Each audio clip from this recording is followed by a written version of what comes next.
Yuji and Higuruma are in motion. They're pulling up to Sukuna and are ready to do everything they can in order to trap him. Ladies and gentlemen, we got him. And they have an incredibly clever plan in play in order to do so and catch the win against Sukuna. Now before we get into it, if you're enjoying this video, please hit the like button. Lets me know you're rocking with the video and helps it get out to more people like you. Also be sure to subscribe to stay up to date with all the new Jujutsu Kaisen videos. Perfect. And with that being said, let's get back to it.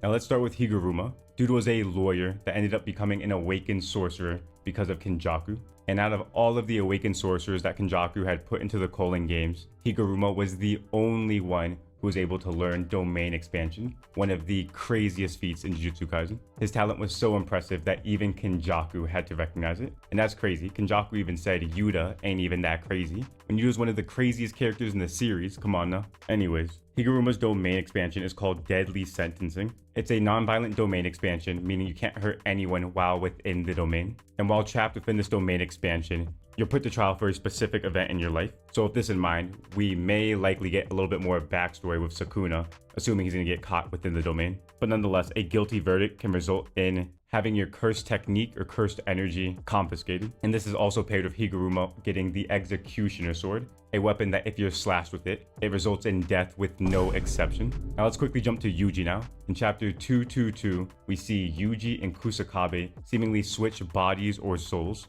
And I'm thinking this might be one trick in play for Higuruma's and Yuji's plan. So now let's get into their strategy. The main motivation for the Jujutsu sorcerers, and especially Gojo, was to attack and kill Sukuna, as well as to save Megumi. Oh shit, where's Megumi? Now I think the original plan for Gojo was to beat Sukuna to death, or nearly to death, and then perform some sort of exorcism or body swap to get Megumi back. But the plan B, if Gojo didn't succeed at defeating Sukuna, didn't seem to be all that much mapped out by the sorcerers. So I'm thinking Higuruma and Yuji's attack plan may have been formed after Gojo and Sukuna's battle ended. Through watching the Gojo and Sukuna fight, Higuruma specifically mentions that he has a stronger understanding of domains and understands that the rules can be changed and how they can be changed. So again, if we go back to Higuruma's core domain, it results in taking away the cursed technique or cursed energy of the opponent and could also give him the Executioner Sword. Now normally the Executioner Sword would have been useless because even if Sukuna got all of his cursed energy wiped from him, he's too skilled of a combatant, so it would be hard to get that off on him.